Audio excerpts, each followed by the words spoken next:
안녕하세요. 사연에 빠지다의 DJ 민영입니다. 여러분은 배우자를 얼마나 믿으시나요? 오늘의 사연자님은 남편을 철석같이 믿고 계시다가 아주 된통 당할 뻔했다는데요. 과연 어떤 일들이 있으셨던 건지 오늘의 사연도 끝까지 함께 해주세요.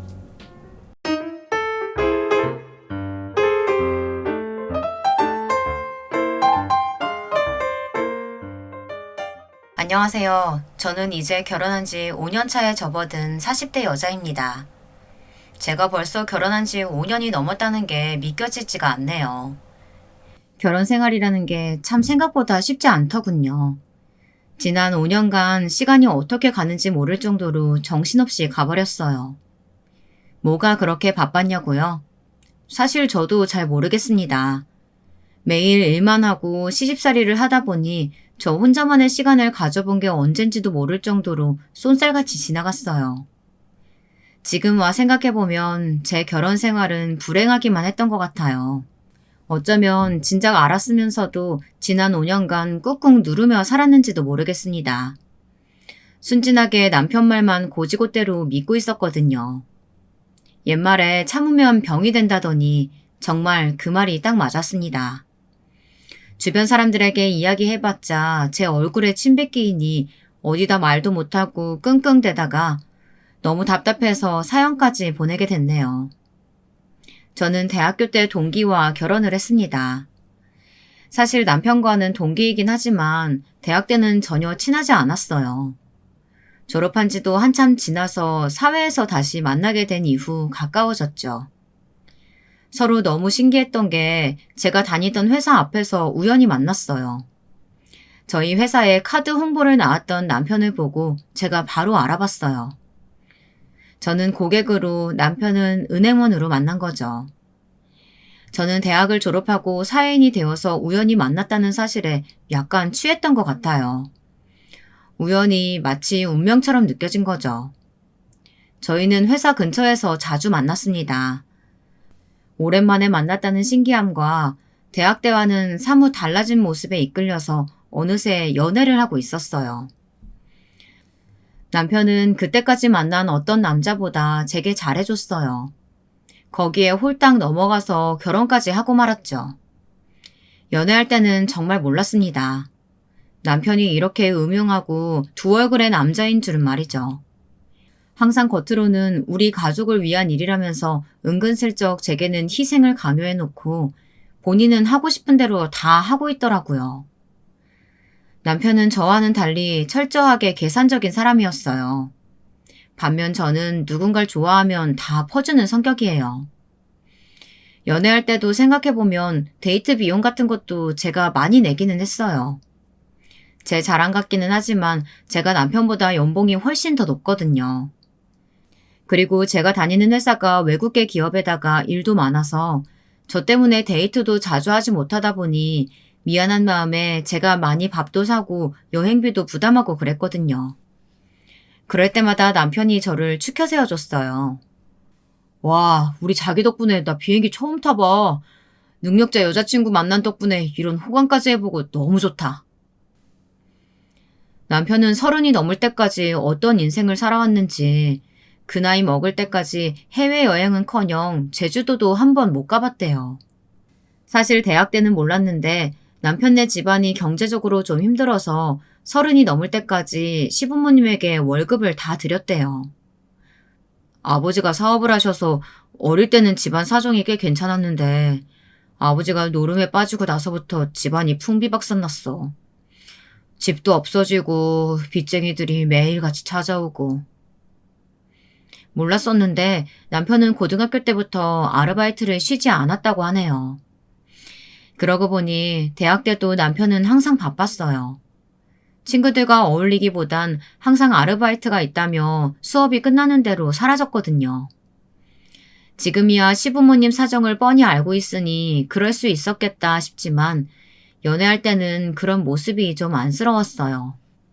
돈을 벌어도 모을 줄만 알지 쓸 줄은 몰라서 음식 정도 백반접이나 분식집만 가고 옷도 1년에 한두 벌도 못 사는 것 같더라고요. 저는 때때마다 먹는 거든 입는 거든 알아서 제가 사서 남편을 챙겼습니다. 어떨 땐 자식에게 하나라도 더 좋은 걸 해주고 싶은 부모가 이런 기분일까 싶을 정도로 뿌듯하기도 했어요. 그런데 막상 결혼하고 보니 다르더군요. 결혼은 현실이었어요. 제 돈도 제 마음대로 쓸 수 있는 게 아니었습니다. 남편은 이제 부부가 됐으니 무조건 서로의 수입을 합쳐야 한다고 했어요. 너무 당연하다는 듯 제게 제 월급을 모두 다 남편이 관리하겠다고 하더라고요. 저도 엄연히 10년 넘게 사회생활을 한 사람이에요. 회사 내에서 직급도 있고 사회적으로 위치가 있는 사람이었죠. 아무리 부부가 되었다고 해도 그렇지 한순간에 제 월급을 몽땅 다 생활비로 내라는 건 따라주기가 힘들었습니다. 내 월급을 통으로 생활비로 맡기라고? 나도 지금까지 생활해오던 게 있는데 그건 말이 안 되지. 내가 나 좋자고 당신 돈 다 가져다 쓰겠다는 게 아니잖아. 용돈 충분히 줄 거니까 그걸로 생활하면 되지. 용돈? 나더러 이 나이에 용돈을 받아 쓰라고? 예민하게 생각할 거 없어. 나 은행원이잖아. 결혼 전에도 나한테 돈 관리 맡겼었으니까 그냥 쭉 내가 관리해준다고 생각하면 되지. 남편 말이 틀린 건 아닙니다. 남편은 은행원이잖아요. 사실 연애하기 전부터 은행원이라는 직업적인 부분에서 신용이 가다 보니 멋있어 보이기도 했습니다. 남편 말대로 연애하기 전부터 제 돈은 남편이 관리한 거나 다름없기도 하고요. 사귀기 전부터 계속 남편이 근무하는 은행에 다니면서 투자나 사소한 예금 같은 것도 다 남편이 맡아서 해줬거든요. 그러다 보니 지금 와서 돈 관리를 제가 하겠다는 것도 웃기기는 했어요. 그리고 남편이 저렇게 자신있게 말하는데 당연히 알아서 잘 하겠지 하는 막연한 믿음도 있었습니다. 처음부터 남편에게 불만이 있었던 건 아니에요. 제가 느끼기엔 남편이 서서히 돈 가지고 자꾸만 치사하게 구니 저도 모르게 기분이 상하더라고요. 한 달 동안 힘들게 번 월급이 제 손에 들어오자마자 곧바로 남편에게 넘어가니 이것저것 제약이 많았습니다. 용돈이라고 주는 돈이 있기야 했지만 제 생각과는 달리 너무 적어서 할 수 있는 게 아무것도 없었어요. 결혼 초기에 있었던 일입니다. 제가 원래 취미 부자예요. 하고 싶은 것도 많고 먹고 싶은 것도 많은 성격이죠. 결혼 전에는 수영, 스쿼시, 요가, 중국어 등등 굉장히 다양한 취미를 가지고 있었어요. 거기다가 1년에 두세 번 정도는 무조건 해외여행을 가곤 했어요. 저는 주말에도 집에 가만히 있는 걸 너무 답답해하는 성격이거든요. 그런데 결혼하자마자 남편은 제 취미생활 가지고 트집을 잡더니 결국은 은근슬쩍 못하게 했어요. 처음엔 제가 집을 자주 비워서 집안일을 남편 혼자 다 한다고 하소연을 하더라고요. 결혼 전에야 장인 장모님이랑 같이 살았으니까 취미생활 다 즐기고 집에 와도 알아서 깨끗하게 청소돼 있고 밥도 차려주셨겠지만 지금은 상황이 다르잖아. 당신이 결혼 전이랑 똑같이 취미생활 즐기는 동안 집안일은 다 내 차지라고. 처음엔 저도 남편의 말이 맞는다고 생각했어요. 그래서 미안할 때도 있었습니다. 저는 아무리 늦게 퇴근해도 수영장에 들렀다가 집에 가거나 주말에는 중국어 학원을 갔어요. 제 할 일을 마치고 집에 돌아오면 남편은 항상 집에 있더라고요. 연애할 때도 데이트 안 하는 날은 항상 집에 있는다는 건 알고 있었지만 결혼하고 보니 남편은 완전 집돌이더라고요.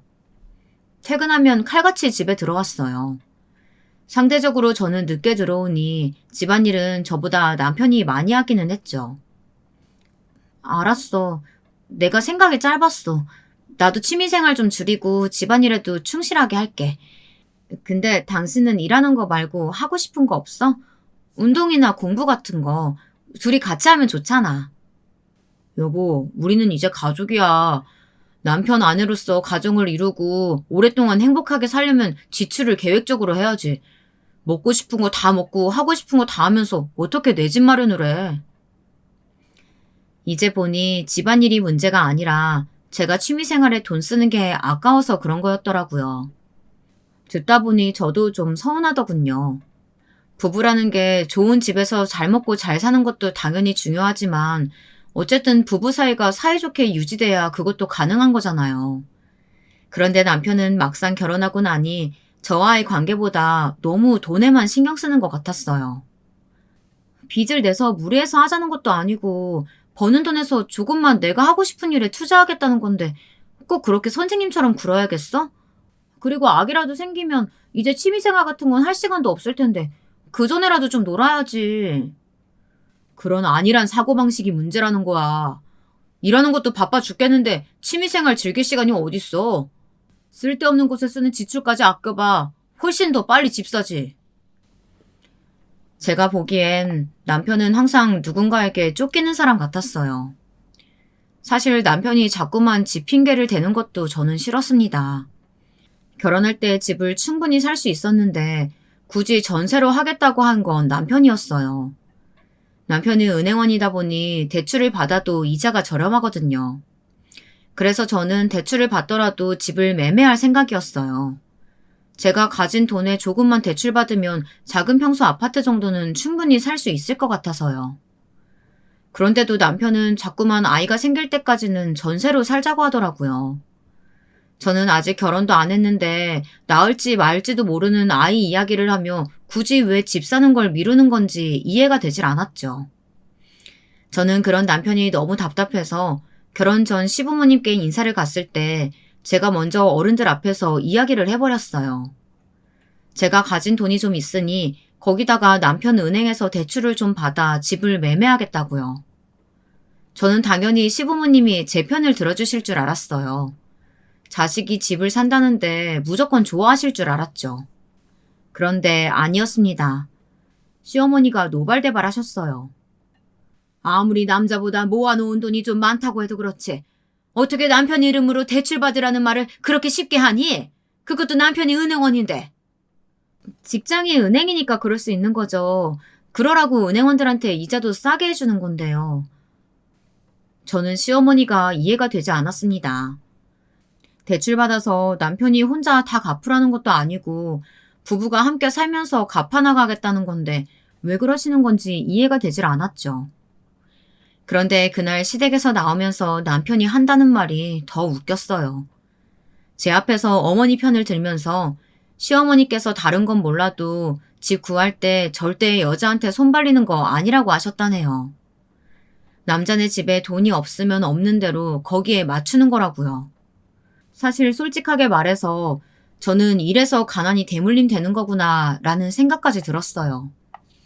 이상한 자존심 때문에 자식 앞길을 막는다는 걸 시어머니는 정말 모르시는 것 같았습니다. 그때까지만 해도 제가 많이 양보해서 그럴 수도 있겠다 싶은 마음으로 넘어가기로 했습니다. 시어머니께서 워낙 옛날 분이시니 집은 남자가 하는 거다라고 생각하실 수도 있으니까요. 그래서 결혼할 때는 저도 남편 말대로 했습니다. 사실 본인이 은행에 다니면서 대출을 안 받겠다고 하는데 제가 받으라고 우길 수는 없으니까요. 결혼해서 살다 보니 전셋집에 문제가 좀 있었어요. 신축 빌라였는데 자꾸만 위층에서 물이 새서 불편한 일이 한두 가지가 아니었죠. 그래서 2년만 채우고 이사를 해야 했죠.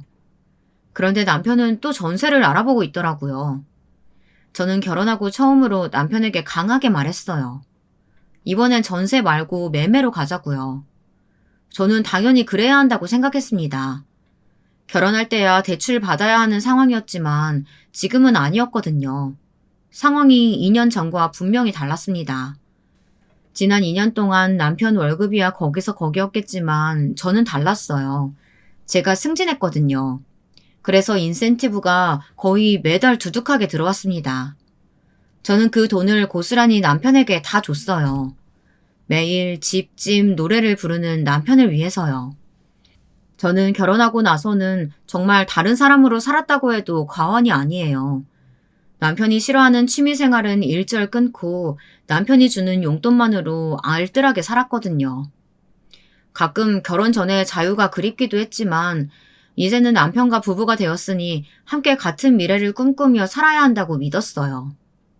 그렇게 버텼으니 당연히 집을 살 자격이 있다고 확신했습니다. 뜬구름 잡는 이야기가 아닌 게 돈이 충분했어요. 지금 살던 집 전세금에 제가 지난 2년 동안 남편에게 준 월급과 인센티브만 합쳐도 작은 아파트 정도는 무리 없이 살 수 있는 금액이었거든요.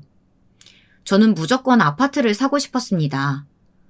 결혼 전에 부모님 집인 아파트에서 등 따시게 살 때는 몰랐는데 아파트가 저와 딱 맞았어요. 아무 때나 퇴근하고 들어와도 주차 자리 널찍하고 건물 청소니 주인 잔소리니 들을 필요 없으니 무조건 아파트로 이사 가고 싶었습니다. 그런데 남편은 어이없는 소리를 해댔습니다. 이번에도 전세를 구하겠다는 말도 안 되는 소리를 해댔어요. 아직 애도 없는데 아파트 갈 필요가 뭐 있어. 아기 생길 때까지는 전세 사는 게 이익이야. 도대체 뭐가 이익이라는 거야? 어차피 계속 아파트 값은 오르는데 하루라도 빨리 사는 게 이익인 거지. 지금까지 전셋집에 살면서 사실 불만이 한두 개가 아니었어요. 여름 내내 천장에서 물이 새는 건 일쑤였고 야근하고 피곤한 몸으로 운전하고 들어와서 밤새 주차자리 찾으러 다니느라 고생하면서도 남편에게 투정 한 번 부린 적 없었습니다. 싸우고 싶지 않았으니까요. 그런데 더는 남편이 하는 대로 지켜만 보고 있을 수만은 없겠더라고요. 그래서 저는 남편에게 제 의사 표현을 확실히 했습니다. 애가 생기든 말든 저는 아파트에 살고 싶다고요. 저는 그럴 만한 자격이 충분히 있다고요. 남편은 어떻게든 버텨보려고 했지만 결국 백기를 들고 제 말대로 했습니다. 사실 남편이 더 우기면 저도 가만히 있을 생각은 아니었어요. 제가 하고 싶은 취미생활도 다 포기하고 월급에 인센티브까지 통째로 남편에게 바치는 이유가 집 때문이었는데 당연히 제가 요구할 수 있는 문제라고 생각했죠. 그런데 예상치 못한 곳에서 문제가 발생했습니다. 집을 살 때 저는 당연히 공동명의로 할 생각이었거든요. 그것도 제가 백보 양보한 거였죠. 사실 제 명의로 한다고 해도 남편이 할 말은 없는 상황이었거든요. 저 나름대로 남편을 배려한 거였어요. 집을 매매할 때 들어간 지분이 제가 훨씬 더 많지만 부부니까 공동명의로 하는 게 맞는다고 생각했거든요. 그런데 매매할 집을 결정하고 계약만 남은 상태였는데 저희 이야기를 들으시고는 시부모님께서 말도 안 되는 소리를 하시며 참견하시더라고요. 공동명의? 세상에 그런 것도 있냐? 아무리 세상이 변했다고 해도 집은 당연히 남자 명의로 하는 거지? 아버님, 언제적 이야기를 하시는 거예요? 그거야 당연히 남자가 집 사왔을 때 이야기죠. 이 집은 엄연히 제 돈이 훨씬 더 많이 들어갔는데 공동명의도 제가 많이 양보한 거예요. 시아버지는 워낙 고지식한 분이세요. 결혼 전부터 알고야 있었지만 이 정도일 줄은 몰랐어요. 아들 결혼할 때 돈 한 푼 도와주지 않으신 분이 참 사사건건 간섭하는 것도 많았죠.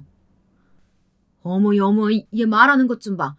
내가 너 결혼하기 전부터 어지간히 돈 좀 번다고 남자 앞에서 유세 떠는 애라는 건 진작 알았지만 어디 감히 시아버지 말에 토를 달아? 말세다 말세야. 너는 시집 와서 네 시어머니 하는 걸 보고도 배우는 게 그렇게 없니? 네 시어머니는 내 말에 한 번도 아니라고 토를 단 적이 없어. 시어머니도 이해가 안 되기는 마찬가지였어요. 시아버지가 노름으로 집까지 날려먹었다는데 뭐가 그렇게 좋은지 부부 사이가 좋으셨어요. 항상 시아버지 편을 드셨죠. 어머님, 아버님 왜 그러시는 줄은 아는데요. 저는 이 부분은 절대 양보 못해요. 여보, 왜 가만히 있어? 우리끼리 다 상의한 이야기잖아. 당신이 확실하게 어른들께 말씀드려. 공동 명의가 싫으면 그냥 내 명의로 하든지. 저는 가만히 있는 남편이 더 얄미웠습니다. 저는 절대 물러설 수 없었어요. 억지도 정도가 있어야죠. 이렇게까지 말하고 싶지 않지만 남편이 결혼할 때 집 구하겠다고 내놓은 돈이 3천만 원이에요. 네, 물론 3천만 원도 큰 돈이죠. 하지만 저희 전세 보증금이 3억이었어요. 저희 부모님 1억, 제 돈 2억이 들어갔습니다. 남편 3천 가지고는 결혼 준비랑 가구, 가전 사기만 또 벅찼어요. 그때도 속으로는 은행 다니는 사람이 10년 가까이 직장을 다녔는데 어떻게 3천만 원밖에 모으지 못했을까 생각하기도 했습니다. 하지만 저보다 상대적으로 연차도 적었고 집안 사정도 넉넉지 않아 남편이 거의 가장이나 마찬가지였으니 그러려니 했습니다. 처음 제가 말씀드렸던 것처럼 계산적인 건 딱 질색이었어요. 제가 돈이 있으면 제가 좀 더 내면 되는 거니까요. 그렇다고 제가 손해까지 보면서 모두 다 내어줄 수는 없었습니다. 집은 결국 공동 명의로 했습니다. 지금 생각하면 그냥 제 명의로 할 걸 그랬어요. 남편 같은 인간한테 조금 더 배려해주는 게 아니었는데 제가 잘못 생각해도 한참을 잘못 생각한 거였죠. 이사를 하고 나서 남편은 더 이상해졌습니다. 전보다 더 쪼잔하게 굴었어요. 한 번은 그런 적도 있었습니다. 저희 친정아버지 칠순이 얼마 남지 않았길래 저는 남편에게 친정 부모님을 모시고 여행을 가자고 했습니다. 결혼하고 지금까지 해외여행은커녕 국내 여행 한번 가보질 못했거든요. 저는 이제 남편이 그렇게 염원하던 집도 샀으니 한시름 놓고 조금 즐겨도 된다고 생각했어요. 그래서 아버지 칠순 생일을 기념해 갔다 오면 좋겠다 생각했죠. 그런데 남편의 반응은 제 생각과 달랐습니다. 이사하면서 목돈으로 얼마나 많이 썼는데 무슨 여행이냐면서 정색을 하더라고요. 저는 너무 서운해서 눈물이 왈칵했어요. 해도 당신 너무하는 거 아니야? 아무리 그래도 장인어른 칠순인데 내가 비싼 해외여행 가겠다는 것도 아니고 주말에 하루 정도 쉬고 오자는 건데 그거 몇 푼이나 든다고 그렇게 구질구질하게 말해야겠어? 뭐? 구질구질? 당신이야말로 너무하는 거 아니야? 우리 부모님 생신 때는 여행 이야기 한 적도 없으면서 장인어른 생신 때만 여행 간다고 하면 우리 부모님이 얼마나 서운해 하시겠어. 그냥 생신이 아니고 칠순이잖아.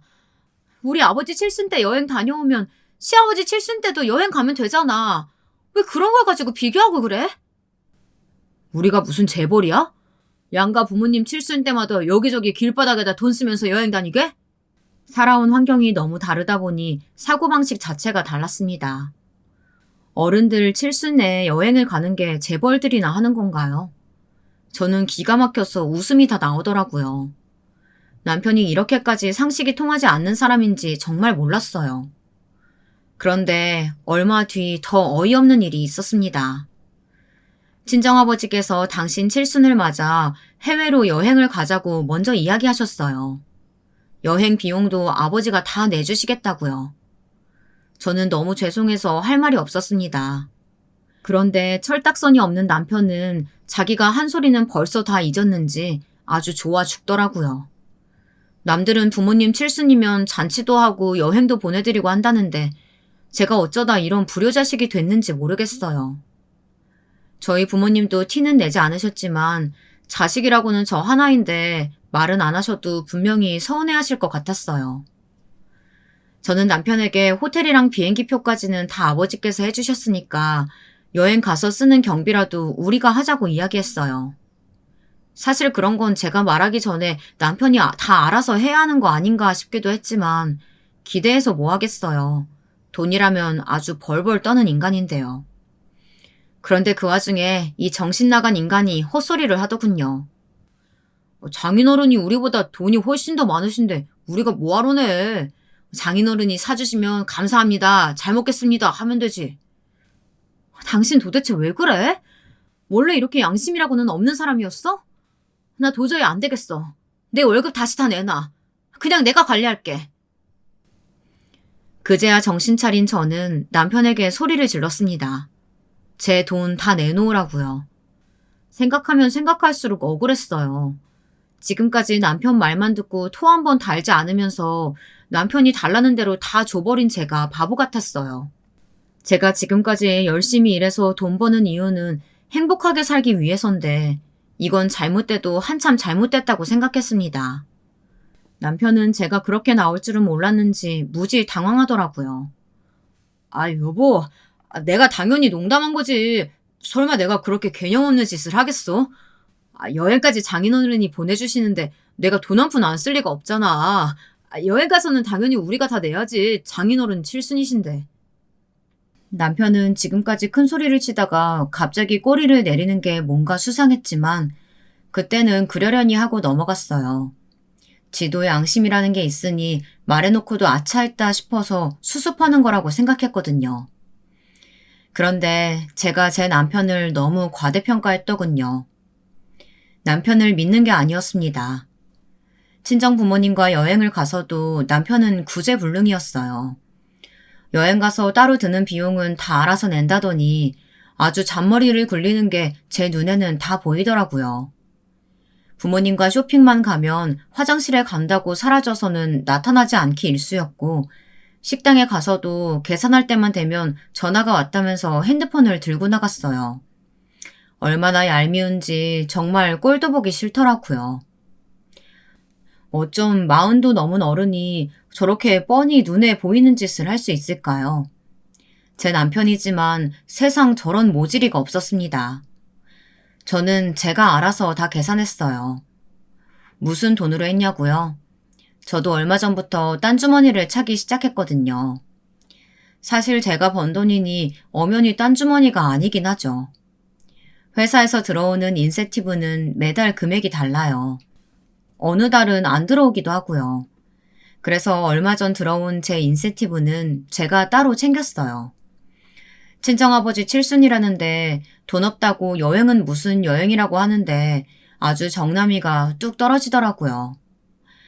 왜 진작 딴 주머니 찰 생각을 안 했을까 하는 후회마저 들었습니다. 이제라도 알았으니 앞으로는 조금씩 제 것을 찾아야겠다 싶었습니다. 인센티브를 시작으로 해서 남편에게 벗어나서 조금씩 결혼 전에 제 모습으로 돌아가야겠다고 다짐했죠. 가만 보면 남편은 시부모님의 씀씀이를 하나도 안 닮았어요. 남편이 어렸을 때부터 가장 노릇을 했다고는 하지만 저희 시부모님은 남편처럼 지질이 궁상을 떨지는 않으시거든요. 제가 얼마 전에 갔을 때도 보니까 시아버지가 차를 바꾸셨더라고요. 남자는 딱 자기 나이에 맞는 좋은 차를 타야 돼. 내 나이도 내일 모레면 칠순인데 중후한 느낌의 세단 정도는 타줘야지. 시아버지는 젊을 때 사업을 크게 하셨던 분이라서 약간 허세가 있으셨어요. 아마 노름으로 돈을 안 날렸으면 지금쯤 씀씀이가 다르셨을 거예요. 시어머니는 아직도 정신을 못 차렸다면서 혀를 끌끌 차셨지만 저는 시아버지의 말씀이 아예 틀린 말은 아니라고 생각했어요. 지금까지 산 날보다 앞으로 살 날이 더 적으신 분이 본인의 삶에 무리가 되지 않는다면 하고 싶은 대로 즐기고 사는 게 좋은 거라고 생각했거든요. 그런데 무슨 돈으로 사셨을지는 궁금하긴 했어요. 아직 시부모님 두 분 다 일을 하기는 하시지만 생활이 그렇게 여유롭지는 않으세요. 지금 살고 계신 집도 전세로 알고 있고 시아버지께서는 전에 노름으로 가족들에게 진 빚이 있어서 그 빚을 아직도 갚고 계신 걸로 알고 있거든요. 저는 집에 오는 길에 넌지시 남편에게 물었습니다. 차를 아무래도 할부로 사셨을 텐데 어느 정도 갚으실 능력이 되시냐고요. 저도 가족이니 당연히 그 정도는 물을 수 있다고 생각했는데 남편은 제 말에 기분이 좀 상한 것 같았어요. 우리 아버지 어머니 젊어서 워낙 벌어놓은 게 없어서 지금까지 힘든 일 하시고 있기는 하지만 그렇게 대책 없으신 분들 아니야. 저는 분명히 그런 의도로 말한 게 아닌데 남편이 좀 예민하다고 생각했습니다. 나도 며느리고 가족이니까 혹시나 하는 마음에 걱정돼서 물은 건데 뭘 그렇게까지 예민하게 받아들여. 혹시나 부모님 힘드시면 우리가 찻값 내드릴 수도 있는 거잖아. 저는 진심이었습니다. 사실 결혼하고 얼마 되지 않았을 때 제가 먼저 말한 적도 있었어요. 결혼 전에 남편이 가정이나 다름없었다고 했으니 남편이 결혼하고 나서 시부모님 사정이 많이 힘들어지시는 건 아닌가 해서요. 그때 남편이 그랬어요. 자기는 양가에 똑같이 하는 게 좋다고요. 처가집에 용돈 안 드리는데 어떻게 자기네 집에만 드리냐고 괜찮다고 했어요. 그리고 저희가 결혼하고 나서 시아버지는 건물 경비원으로 취직하셨고 시어머니도 식당에서 일을 시작하셨어요. 그래서 두 분 사실 정도의 경제력은 된다고요. 제가 순진한 걸까요? 저는 남편 말이라면 항상 고지고대로 믿었습니다. 그러다 하루는 좀 이상한 일이 있었어요. 제가 늦게까지 야근을 하고 들어왔는데 남편이 누구랑 통화하는지 제가 들어오는지도 모르더라고요. 고객님이라고 부르는 게 분명 회사 동료는 아닌 것 같은데 꽤 큰 금액 이야기가 오고 가면서 투자가 어쩌고 저쩌고 하더라고요. 자기도 있는 돈 다 넣었으니 걱정하지 말라면서요. 전화를 끊을 때쯤은 자기를 꼭 믿어야 한다고까지 하더라고요. 제가 알기로는 은행원이 따로 고객이랑 개인 전화 통화를 하면 안 되는 걸로 아는데 남편이 늦은 시간까지 도대체 누구와 통화를 하나 싶어 저는 이상했습니다. 저는 남편에게 다가가서 믿기는 누구를 믿냐고 농담조로 이야기했죠. 그러자 남편이 화들짝 놀라더니 아무것도 아니라면서 방에 들어가려고 하더라고요. 저는 순간 촉이 왔습니다. 남편이 분명 통화를 하면서 투자라고 했어요. 이 인간이 설마 저에게 말도 안 하고 돈을 투자하기라도 한 거 아닌가 싶더라고요. 저는 아무래도 이상해서 꼬치꼬치 캐물었어요. 남편이 말도 안 되는 소리를 하면서 이리저리 말을 돌리길래 저는 당장 통장 내역부터 보여달라고 했어요. 사실 지금까지 한 번도 남편에게 통장을 보여달라고 한 적이 없었어요. 부부 사이에 돈 가지고 예민하게 굴고 싶지 않아서이기도 했고, 왠지 제가 남편을 믿지 못하는 것처럼 의심하는 것 같아 이야기하지 않았죠. 그러고 보면 남편도 지금까지 돈 관리를 하면서 제게 자세히 이야기해 준 적이 없었어요. 이제 더는 미룰 수 없겠더라고요. 역시나 남편은 뭔가 숨기는 게 있었어요. 알고 보니 저한테 말 한마디 상의 없이 제 돈을 가지고 주식을 하고 있었더군요. 가끔 퇴근하고 집에 오면 주식 채널을 보면서 혼자 중얼거리는 걸 몇 번 본 적이 있는데 제 돈을 가지고 멋대로 투자를 하고 있을 거라고는 생각도 못했습니다. 당신, 나 못 믿어? 나 은행원이야. 내가 이래봬도 은행에서 VIP 고객들 상담도 도맡아 하고 있어. 정보력이 얼마나 좋은데. 내가 집 사고 남은 돈으로 알아서 잘 투자했으니까 걱정하지 마. 남편은 제가 생각한 것보다 훨씬 더 제멋대로인 사람이더군요. 아무리 돈 관리는 본인이 하고 있다곤 했지만 엄연히 제가 번 제 돈인데 어떻게 저랑 한마디 상의도 안 하고 자기 마음대로 주식에 투자할 수 있는지 도무지 이해가 되질 않았죠. 남편에게 도대체 어디다 얼마를 투자한 건지 물었습니다.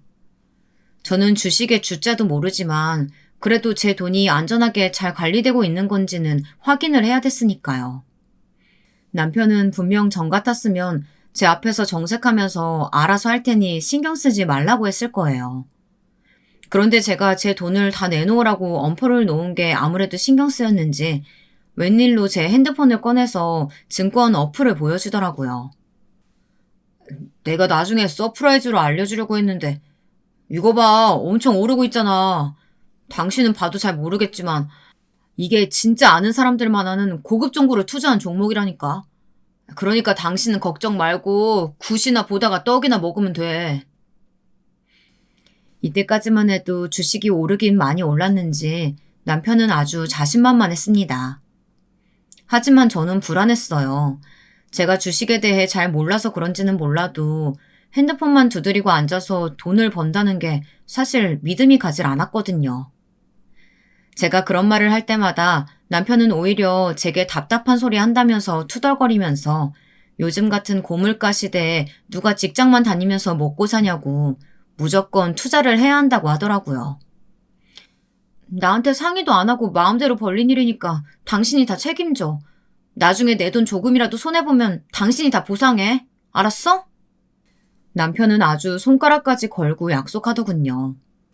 정말 믿을 만한 정보이니 걱정할 거 없다면서요. 이미 불안불안하기만 했던 저와 남편 사이에 믿음의 고리는 결국 끊어져 버리고 말았습니다. 이야기만 들으시다 보면 제가 멍청하다고 뻔한 거 아니냐고 하실 수도 있지만 저는 끝까지 남편을 믿고 싶었어요. 저희는 아이 없이 5년 넘게 결혼 생활을 이어왔어요. 둘 다 나이가 많아서 그런지 아이가 생기질 않더라고요. 아시는 분들은 아시겠지만 아이도 없이 5년 넘게 결혼 생활을 유지한다는 건 생각보다 쉬운 일이 아니랍니다. 저 나름대로 애정이 있기에 가능한 거였죠. 제가 가장 좋아하던 취미생활도 포기하게 만들고 저희 부모님께 돈 한 푼 쓰지 않는 못난 남편이었어도 앞으로 함께 가정을 만들어갈 정도의 책임감이 있는 사람이라는 확신이 있었기 때문에 저는 믿었어요. 저도 제가 이렇게 멍청한 사람인 줄은 몰랐습니다. 지금까지 학교에서도 직장에서도 어디를 가나 똑소리 난다는 소리만 듣고 살아서 제가 저에 대해 착각하고 있었나 봐요. 저는 헛똑똑이었습니다. 제가 이런 일을 당할 줄은 몰랐어요. 남편이 확실하다고 한 주식이 있었잖아요. 그게 아침 경제 뉴스에 대문짝만하게 떡하니 나오더군요. 그게 작전주였다고요. 이미 손해가 나기 시작한 지 한참은 된 것 같았어요. 저는 마음이 급했습니다. 남편 말만 믿고 있었는데 주식의 주자도 모르는 제가 보기에도 손해가 막심한 것 같았어요. 저는 남편이 퇴근하고 돌아오자마자 붙잡고서는 지금 당장 핸드폰을 내놓으라고 소리를 질렀습니다. 당장 주식 상황이랑 제게 받아간 월급은 어떻게 됐는지 보여달라고 따져 물었죠. 그러자 남편은 태연한 척 웃었습니다. 제게 그렇게 소심해서 투자를 어떻게 하냐며 시답지 않은 소리를 해대더군요. 더는 남편을 못 믿겠더군요. 저는 남편 핸드폰을 빼앗았습니다. 지금 당장 우리 집 자금 상황이 어떻게 돌아가는지 알아야겠다고 몰아붙였어요. 남편은 끝까지 보여주지 않으려고 버텼어요. 저는 정색했습니다. 당신, 나랑 약속한 거 잊었어? 내 돈 날리면 당신이 다 토해내야 한다고 했지? 지금 당장 핸드폰 안 보여주면 당신이랑 나 끝이야. 알았어? 사실 지금 당장 남편은 이혼을 당해도 할 말이 없는 거죠. 항상 제 앞에서 잘난 척하면서 돈 관리에 있어서는 완벽하다는 듯 굴었는데 큰 돈을 날리게 생겼으니까요. 노름으로 돈을 날린 시아버지를 그렇게 욕하더니만 남편도 다를 게 없었어요. 남편은 결국 핸드폰을 건넸습니다. 그런데 얼굴이 잔뜩 일그러져 있더군요. 그 표정을 보는 순간 직감했습니다. 뭔가 잘못되기는 잘못됐구나 하고 말이죠. 역시나 나쁜 촉은 언제나 들어맞았습니다. 남편, 아니, 이 인간이 아주 저를 제대로 속였더라고요. 제 돈을 가지고 헛질하란 게 주식뿐이 아니었어요. 명색이 은행원이라는 인간이 대놓고 증거를 남겼더군요. 저를 얼마나 멍청한 호구로 봤으면 이랬을까 싶었습니다. 상상치도 못한 내용이 있었어요. 남편의 이름으로 된 담보대출이 있었어요. 당신, 이게 뭐야? 담보대출이라니. 이 집 살 때 분명 내 적금 가지고 샀다고 그랬잖아. 근데 대출이 왜 2억씩이나 있어? 설마 당신 나한테 거짓말한 거야? 나 모르게 대출 받았어? 남편이 지금까지 저를 속여온 걸 생각하면 저는 온몸에 소름이 돋다 못해 이가 갈렸습니다. 이사한 이후로 지금까지 주변 사람들이 물으면 남편은 항상 대출 없이 아파트를 샀다고 으스대며 자랑했어요.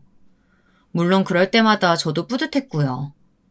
그런데 그게 다 거짓말이었습니다. 통장 내역에 버젓이 증거가 있었죠. 매달 남편 월급에서 꼬박꼬박 대출 이자까지 나가고 있더라고요. 내 돈, 그럼 내 돈은 다 어디 갔어? 대출 받아서 집 산 거면 지금까지 내가 당신한테 보낸 돈, 그거 어디 갔냐고! 저는 도저히 참을 수가 없어서 남편에게 고래고래 소리를 질렀습니다.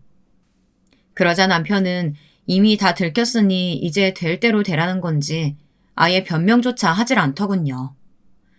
저는 제 눈으로 직접 보고도 믿을 수가 없었습니다. 저는 계좌번호를 한 번 더 확인했어요. 제가 남편에게 보낸 계좌가 맞는지요. 맞았습니다. 그 계좌가 맞았어요. 입출금 내역을 다시 한번 꼼꼼히 확인했더니 생각지도 못한 내역이 줄줄이 나왔습니다. 제가 5년 동안 제 월급과 인센티브를 보낸 남편 통장에 시어머니와 시아버지의 이름만 수두룩하더군요. 지난 5년간 제가 매달 남편에게 보낸 월급은 고스란히 시부모님에게 보내고 있었어요. 아들 며느리가 시댁에 용돈도 좀 줄 수 있지 뭘 그러냐고 하실 수도 있을 것 같아 제가 대략 금액을 좀 말씀드리자면요. 한 달에 남편이 시부모님에게 보낸 돈이 평균 400이 넘었어요. 말 그대로 웬만한 직장인 월급을 고스란히 갖다 바친 거죠. 이건 단순히 용돈이라고 말하기엔 말도 안 되는 금액 아닌가요? 저는 누군가 제 머리를 쇠망치로 세게 내리친 것만 같았어요. 지금까지 제가 뭘 하고 있었던 건지 싶을 정도로 배신감이 몰아쳤죠. 더 기가 막혔던 건 바로 남편의 태도였습니다. 당신도 알잖아. 우리 아버지 빚 많은 거. 친척들이 나 은행 다니는 거 다 아는데 나더러 돈 안 갚는다고 아주 난리를 치는 거야. 안 갚으면 은행까지 찾아온다 그러고. 그래서 내가 당신 돈 좀 갖다 썼어. 내 돈으로 아버님 빚을 갚았다고? 그것도 매달? 다 빚 갚은 건 아니고. 사실 부모님 취직했다는 거 거짓말이야. 당신한테 쪽팔려서 그냥 그렇게 말했어. 쪽팔린다는 사람이 매달 제 돈으로 시부모님 생활비를 드렸답니다. 저는 너무 황당해서 말도 안 나오더군요. 남편이 이렇게 뻔뻔한 사람인 줄을 몰랐어요. 지금까지 제가 알게 될까봐 꽁꽁 숨겨온 사람이라고 하기에는 말도 안 되는 게 제게 진실을 들키고 나자 오히려 당당하게 나오더군요. 능력 있는 며느리가 쪼잔하게 왜 그래? 당신이 우리 엄마한테 효도했다고 생각하면 되지. 자기는 집도 잘 살고 돈도 잘 벌잖아. 노블레스 오블리주 알지? 어려운 사람 도왔다고 생각해. 남편은 정신이 나가도 완전 나간 것 같았어요. 사람이 어떻게 저렇게 구질구질할 수가 있죠. 저는 제 눈으로 보고도 이 남자가 정말 제가 알던 사람이 맞나 싶었습니다.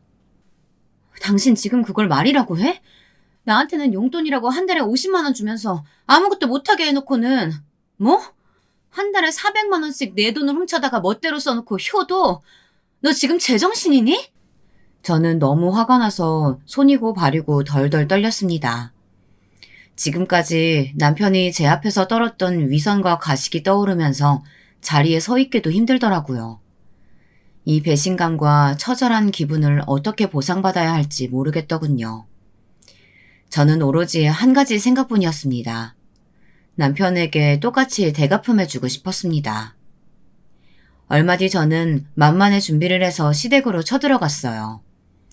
남편의 모든 진실을 알게 된 이후 저는 이날만을 기다렸습니다. 저는 남편에게도 퇴근하는 대로 시댁으로 오라고 했어요. 그리고 제가 싸운 남편의 짐을 바닥에 던져버렸죠. 남편과 시부모님은 당연히 이게 다 뭐냐고 물으셨어요. 뭐긴요. 아버님 어머님의 잘난 아들 짐이에요. 오늘부터 제가 아드님 내쫓을 거니까 세 분이서 행복하게 사세요. 제 말에 남편과 시부모님은 모두 다 놀라서 얼굴이 빨개졌습니다. 남편도 어른들 앞에서 이게 무슨 짓이냐며 제게 소리를 질렀죠. 네가 뭔데 감히 내 아들을 내쫓아? 네, 제가 아버님 잘난 아들 반품할 거예요. 다시는 안 받아줄 거니까 다시 보낼 생각은 꿈도 꾸지 마세요. 이게 오냐 오냐 봐주니까 아주 살인무명 못하고 날뛰는 것 좀 봐라. 이 등신 같은 놈아. 너는 도대체 눈이 어디 달렸길래 저런 싹바가지 없는 년을 며느리라고 데려왔어? 시아버지는 제 욕을 해대면서 남편의 등을 세게 내리쳤습니다. 세상에서 제일 한심하다면서요. 제가 어이가 없어서 더는 들어줄 수가 없더군요. 남편도 남편이었지만 시부모님도 진절머리 나게 싫었어요. 그래서 제가 준비한 카드를 꺼내들었습니다. 아버님, 이제 와서 그게 무슨 소리세요? 세상에 저 같은 며느리 없다고 며느리 돈으로 죽을 때까지 호강하며 살 거라고 하실 땐 언제고요?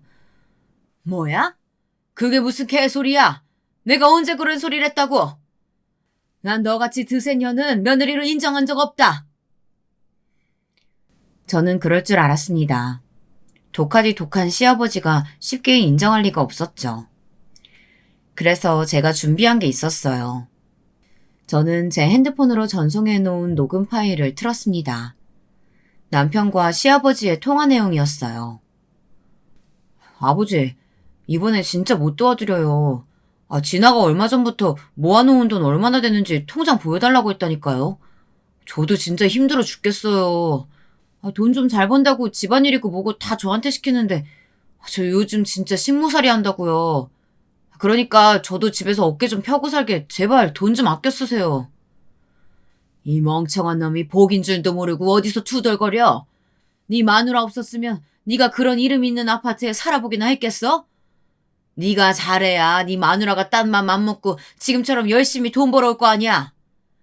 나는 앞으로도 네 마누라 돈으로 평생 먹고 놀라니까 정신 바짝 차려라. 네 마누라 놓치면 너도 같이 호적에서 파버릴 거니까 명심해. 사실 남편의 진실을 모두 알게 된 날 바로 남편을 내쫓고 싶었어요. 하지만 증거가 필요했습니다. 남편이 제 돈을 빼돌려서 시부모님에게 줬다는 증거요. 남편은 워낙 꼼꼼하고 사람을 믿지 못하는 성격이다 보니 핸드폰에 모든 통화가 녹음되는 어플을 깔아놨어요.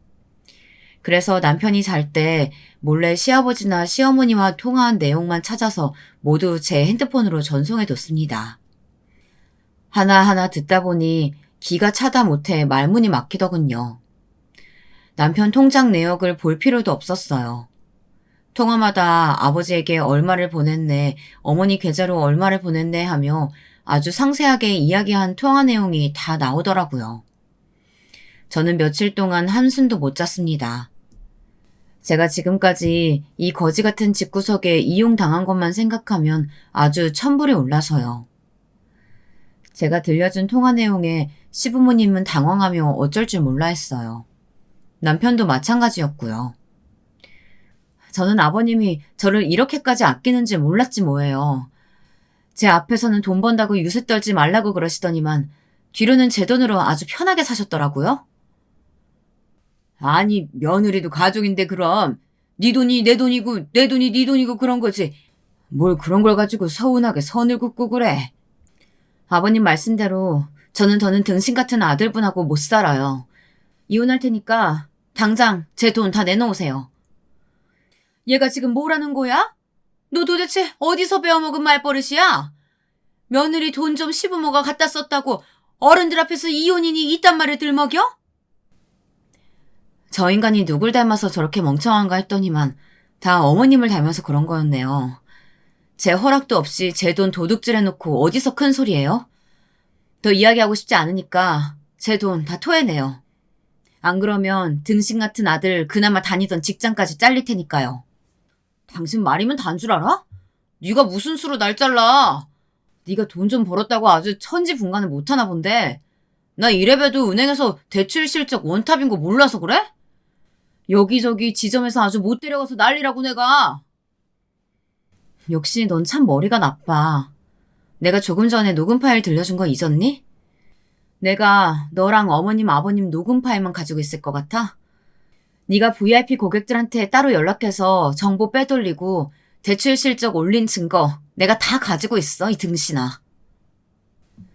그제야 사태 파악이 되는지 시아버지도 시어머니도 어쩔 줄 몰라 했습니다. 애써 태어난 척 머리를 굴려보려고 했지만 방법이 없었죠. 그때였습니다. 역시나 그나마 이 집구석에서 머리가 제일 잘 돌아가는 시아버지가 남편의 무릎을 꿇리더라고요. 나 자동차 할부 몇 년이나 남았는지 알지? 네가 다 갚을 거 아니면 당장 무릎 꿇고 네 마누라한테 잘못했다고 싹싹 빌어. 그 와중에 시어머니는 귀한 아들한테 뭘 시키는 거냐며 눈치 없이 말렸지만 시아버지는 마음이 급한지 아주 난리가 아니었습니다. 잘하면 본인까지 무릎을 꿇겠더라고요. 내가 잘못했어. 나도 내가 그러고 싶어서 그런 게 아니라는 거 당신 알잖아. 나 어릴 때부터 찢어지게 가난하게 살아서 불쌍하게 산 거. 나 당신 없으면 못 살아. 나도 아버지랑 어머니가 시켜서 억지로 그런 거야. 내가 부모님이랑 인연 다 끊고 당신한테만 올인해서 잘할 테니까 제발 한 번만 봐줘. 멍청한 남편은 아주 찌질함의 극치를 보여주더군요. 지금까지 그렇게 효자인 척 제 앞에서 꼴값을 떨더니만 결국 지가 궁지에 몰리니 부모를 버리더군요. 이런 게 이 집안의 그 대단한 가족애인가 봅니다. 남편의 말에 시아버지는 남편에게 달려들었습니다. 순식간에 벌어진 일이라 시어머니도 말리지 못할 정도로 남편 온몸을 두드려 팼습니다. 남편은 아주 곡소리를 냈어요. 이 새끼가 지 살겠다고 부모를 버려? 내가 너 그런 걸 보려고 대학까지 보내는 줄 알아? 아버지 아파요. 그만 좀 때려요. 그리고 말은 바로 해야죠. 아버지가 노름으로 돈 다 날려서 대학도 다 내 손으로 다녔는데 무슨 소리예요? 지난 5년 동안 제 앞에서는 이런 화목한 가족이 없는 것처럼 굴어대놓고는 마지막은 아주 찌질하다 못해 추잡했습니다. 그 이후로 어떻게 됐냐고요? 저는 제가 말한 건 무조건 지키는 편이에요. 남편이 다니는 은행에 녹음 파일을 보냈습니다. 그리고 얼마 뒤 남편은 은행에서 잘린 것 같더군요. 저는 옳은 일을 했다고 생각해요. 남편처럼 돈에 대한 가치관이나 개념이 잘못된 사람은 절대 은행에 있으면 안 되는 사람이에요. 그리고 저는 아직 이혼 소송 중입니다. 소송은 남편이 아니라 제가 했어요. 집을 살 때 공동명의로 한 탓에 재산 분할 시 남편에게 반을 줘야 한다고 하더라고요. 저는 절대 남편에게 1,000원 한 장도 줄 수 없었어요. 지금까지 빼돌린 제 돈이 얼만데요. 위자료를 받아도 시험찮죠. 저는 10년이 걸리든 20년이 걸리든 끝까지 소송해서 남편에게 그 어떤 것도 뺏기지 않을 생각입니다. 저는 제 아파트에서 혼자 살고 있어요. 남편 짐도 다 빼버리고 번호키도 싹 바꿔버렸어요. 대출 이자는 당연히 남편이 빌렸으니 본인이 갚고 있고요. 저도 지금까지 번 돈 시댁에 다 털리기야 했지만 남편 말대로 거지들한테 적선했다 치기로 했습니다. 하지만 남편은 삶이 고단할 거예요. 은행도 잘리고 빚에 허덕이고 있을 테니까요. 최근까지도 시아버지께서는 제게 전화를 하세요. 세아가, 내가 너무 잘못했다. 우리가 모자라서 아들놈을 부족하게 키웠어. 네가 너그러운 마음으로 조금만 이해해줘. 이혼 소송만 취하해주면 내가 앞으로 너한테 아주 잘하마. 한 번 가족은 영원한 가족 아니겠니? 씨알도 안 먹히는 소리를 쉬지도 않고 하더군요. 이런 헛소리 하실 시간 있으시면 나가서 직장이라도 구하세요. 제가 이혼 소송하면서 남편이 어머님 아버님한테 제 돈 빼돌린 것도 다 증거 제출해서 아버님이 제 위자료 주셔야 할지도 몰라요. 아가야, 우리가 그래도 같이 뜨신 밥 먹은 게 몇 년인데 이러면 안 되지. 제발 한 번만 더 생각해다오. 저는 절대 멈출 생각이 없습니다. 저야 이미 손해볼 만큼 봐서 잃을 게 없는 사람입니다. 남편에게 빼앗을 수 있는 건 다 뺏어버릴 겁니다. 좋은 소식 있으면 또 사연 남기겠습니다. 제 넋두리가 담긴 긴 이야기 들어주셔서 감사합니다.